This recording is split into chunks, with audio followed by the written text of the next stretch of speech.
اي حد شاف اغنيه بيتت، الناس دي ناس حقيقيه، الناس اللي مم. شكلها غلط في الفيديو كليب ده دي ناس حقيقيه. عرسان الجنة دول.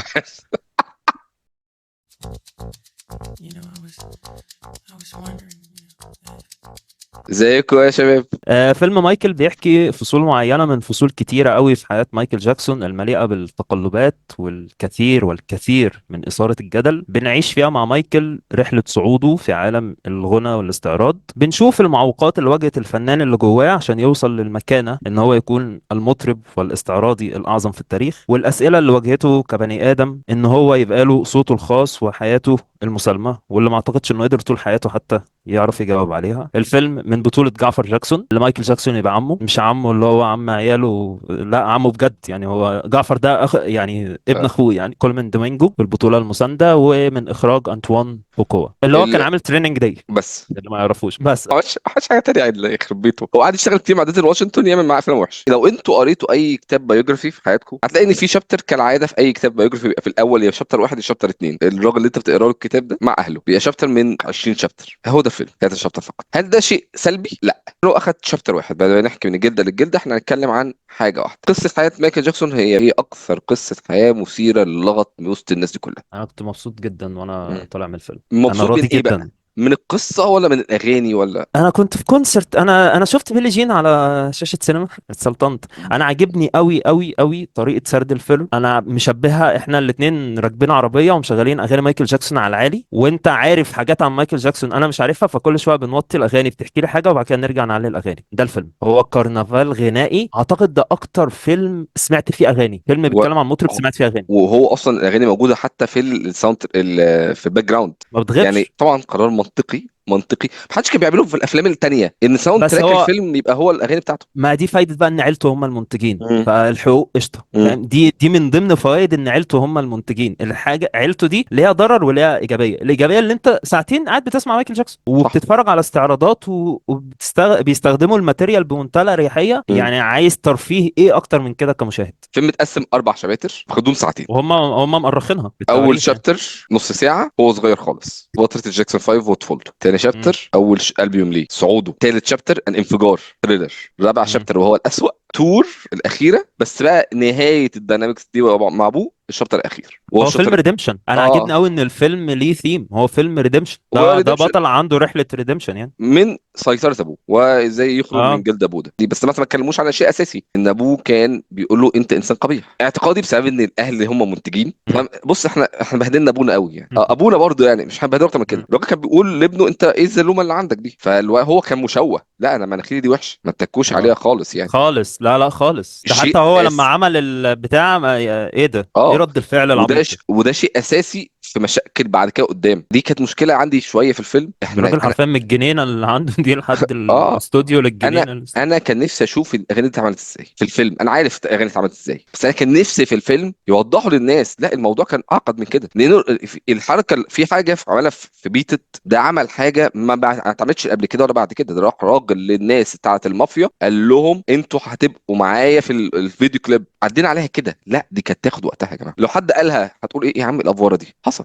مم. اي حد شاف اغنيه بيتت الناس دي ناس حقيقيه. الناس اللي مم. شكلها غلط في الفيديو كليب ده دي ناس حقيقيه. عرسان الجنه دول. ففي حاجات مهمه جدا في تاريخ الفتره دي ما مم. اتكلمناش عنها. ما عنديش مشكله مع اختيارك ان انت تتكلم عن الفتره دي بس اتكلم في الاشياء المثيره في حياه مم. الفنان ده في الفتره دي. كوما دومينجو اخر 4 افلام شفتهم فيهم اللي حلو فيها والوحش هو افضل شيء مم. في الفيلم. مم. سينج الفيلم بتاع ستالين سكيرسجارد هو من افضل الاشياء في الفيلم. ممثل هو بارع. اجمد حاجه هو عملها في الفيلم ده. هو خلي بالك الشخصيه اللي هو بيلعبها برضو لازم نحط في حسباننا ان المنتجين هم مين. ولاده. الشخصيه اللي هو بيلعبها دي، هو لازم يطلع لك اللي هو شخص كريه ومرعب، بس في نفس الوقت ايه، انا هعمل الوحش مره واحده وبعد كده مش هكرره تاني. بس بعد كده انا كل ما اخش المشهد انت في القاعه تبقى قاعد خايف على يا دي مايكل. يا دي النيله.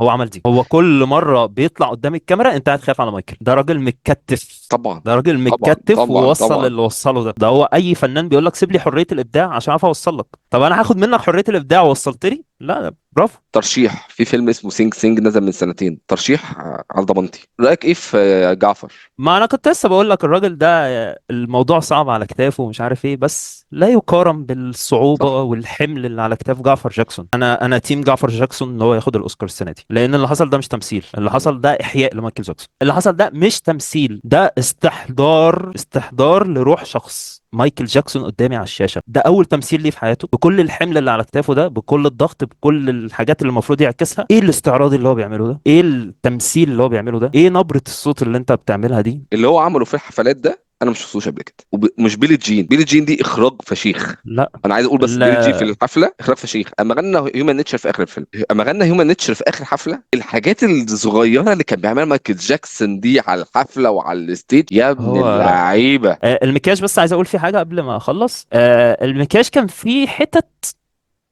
مش باد أحسن حاجة. بالذات، باد اللي هي اخر حته في الفيلم، هو تمثيله بلبسه اه، صح. مش لدرجه شكله. هو اه انا ما عنديش، لا هو كاداء انا ما عنديش عليه اه كلمه. اه أنا عشان كده اه. قلت لك في المكياج كان في حاجات، هو كاداء انا بس فعلا المكياج هنا يعني في حتى زوايا كده اطفال انتوا في القوه وكبار. بقى انا متفاجئ بيه صراحه، مش في الحاجات الدراما، لان الفيلم الدراما بتاعته يعني انا حاسس ان لو بقول اوفر ستيتمنت لو قلت دراما، مفيش الليفل ده خالص يعني. احنا لا احنا لا لا احنا في طيب لا. منه خالص يعني. احنا في النيفرلاند لير حرفيا احنا. الدراما كده شعرايه كده اه بس احنا مش على الشعرايه دي كده يعني. اه فكان في الحفلات الاخراج بتاع كل مره مايكل جاكسون وهو صغير، انا مش عايز انسى الولد الصغير اللي عمل دور مايكل جاكسون وهو صغير. صح رهيب. صح صح، رهيب. تحفه صح. ان انت تجيب صح. عيل صغير كده تحس انه يطلع المسرح ولا اللي عايز ابوسك، انت جميل قوي، امم انت كاريزما. خلي بالك.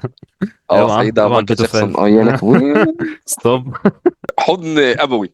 حلو. اه احنا لا انت بنتكلم كده عن اه لطفتها. ولا جميل جدا. هو دي بقى اخراج، هو عرف يخليه يشين وهو صغير كده وسط الناس دي كلها، اخراج. وبعد كده بقى الاصعب بكتير، هو بقى بيجيب الحفلات دي كلها. طب ما هيجي هنا تقول لي طب ما هتفرج، ما اتفرج عليها في البيت، ما هو لو جايب لا الحفله بس هي اه ما اتفرج بالظبط. عليها في البيت، ما اتفرج... ايه هيفرق في ايه بالظبط. السينما؟ لا، في التاتش بقى بتاع الفيلم هنا بقى، تاتش المخرج، ان انت بتشوف الحفله دي بي او في تاني وبتشوف لقطات تانية وازاي عشان كده دي مشكلتي مع الفيلم، ان انا كنت عايز اشوف التحضير للنقطه مم. دي عشان الحفله يبقى ليها اثر اقوى بكتير وانا بتفرج. ليها اثر اقوى بكتير، بس الاثر اللي وصل لك ما تقدر توصفه باي حاجه غير اللي هو قوي. ايوه عشان انا انت فان. عايز حاجه اعلى، بس اللي وصل لك لا ده مش عشان عالي. انا فان، فاي حاجه ماشي توصل لي اه. قويه. مثلا بيلي جين دي افضل اشهر حفله عملها مايكل في حياته 1985 دي. امم النقطه اللي وصلتني للنقطه دي كانت مهمه، اول مره غنى دونت ستوب تيل يو جيت انف على الستيج، حدث. اشوف الباك، يعني احنا شفنا حته صغيره جدا وهو بيعمل شيت ثريلر، حته صغيره جدا، وازاي ثريلر بقت هي التوب مين. طب احنا بقى لو كنا خدنا الكلام ده بالوقت الصح بتاعه، وازاي الرقصه، ازاي اللي ازاي هو يبقى رقصه. استعراضي، يعني شاف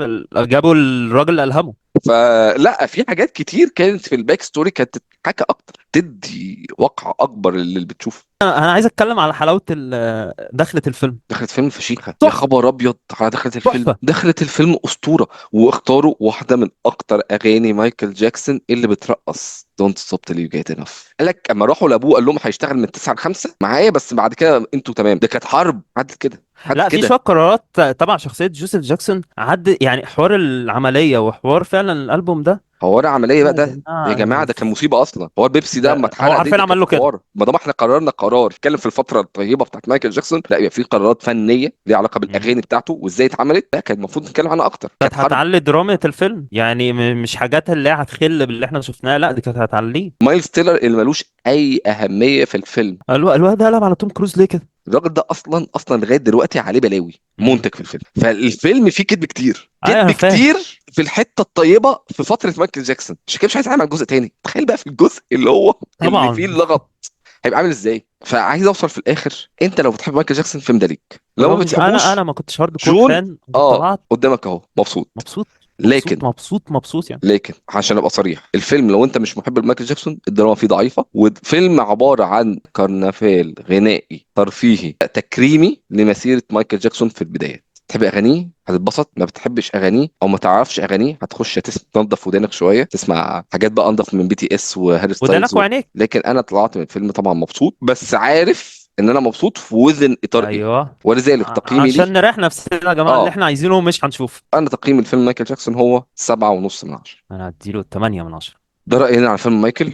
أهم حاجة هو رأيكم، دخلتوه ولا لأ؟ ولو دخلتوه رأيكم إيه؟ فنشوفكم إن شاء الله حاجة جاية. اشتونا باي باي. الفيلم قائم على هو علاقته بابوه، وازاي ان في الاخر ان في تور معينه، التور دي هي اللي بتنهي العلاقه. وهتلاقي ان روتن توميتوز مديله 37%، وده طبعا تقييم ليس له اي علاقه بجوده الفيلم. بتحب مايكل خالص. جاكسون، بتكره مايكل جاكسون، شايفه اله، شايفه شيطان، مستحيل تدي الفيلم ده 3 او 4 من 10. ليه؟ مم. حته التور دي مهمه. زمان كان في حاجه اسمها الكاسيت، طبعا الجيل الجديد ما يعرفش ايه الكاسيت. كاسيت او مم. الشريط او اللي هو بيتقال عليه البيوم، ده اللي كان بيجيب منه المبيعات. يعني المغني يروح لشركه زي سوني تجنو كاسيت، كل ما يبيع اكتر الفلوس دي بتاخدها الشركه، وهو ده المبيعات. طب عشان اروج للكاسيت للالبيوم ده، ايه اللي بيحصل؟ بعمل تور. كل ما فيش انترنت، فكل ما التور دي بتكبر، كل والشريط بينجح اكتر، كل ما المبيعات بتزيد، يلف العالم عشان يبقى مم. في عدد اكبر لمبيعات الشريط. دلوقتي الالبوم ملهوش اي قيمه. ليه؟ لان الالبوم دلوقتي كلها عن طريق سبسكريبشن على مم. سبوتيفاي، على ابل، على اي حاجه من الحاجات دي كلها. المغني بيجيب فلوس منين؟ من التور. يبقى ده عكس زمان. يبقى زمان التور دي كانت شيء مهم جدا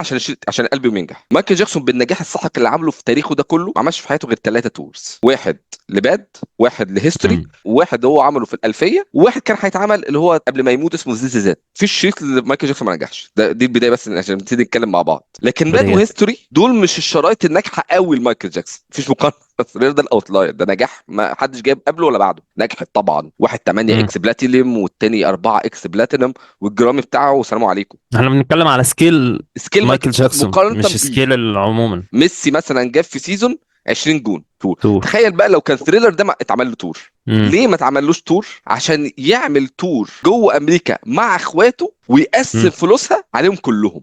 هو اللي حصل في الاخر ده شيء ما حدش بيعمله. عشان كده هم قرروا يلعبوها من ناحيه ان هو انسان جبان.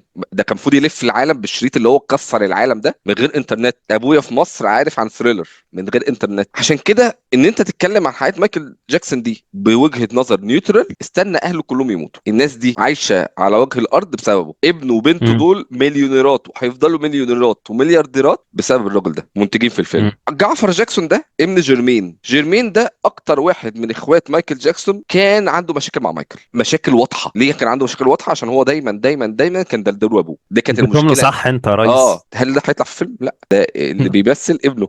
جانيت جاكسون اشهر واحده في عيله جاكسون بعد مايكل جاكسون، مغنيه كانت مشهوره في اول الالفيه، ما طلعتش في مشهد في الفيلم. طلعوا لها تولي ايوه. اختها بس هي مش منتجه. الفيلم ده كان هيبقى وحش اكيد. ليه؟ لان الفيلم ده كان هياخدها من الجلده للجلده. مم. لكن لا، اكتشفوا ان في قضايا بالدين مش هينفع. اه. المنتج اللي انت شايفه في الاخر ده فيلم تكريمي لفتره معينه، ما كانش فيها اي نوع من اللغط في حياه مايكل جاكسون 100%. لو انت اي حد عاش بره بتقول لواحد ان في راجل عاقل ساب اهله وهو عنده 28 سنه، ده شيء مش طبيعي. الفيلم بيوعدنا ان احنا هنشوف الجزء الثاني. اتمنى من كل قلبي مفيش جزء ثاني.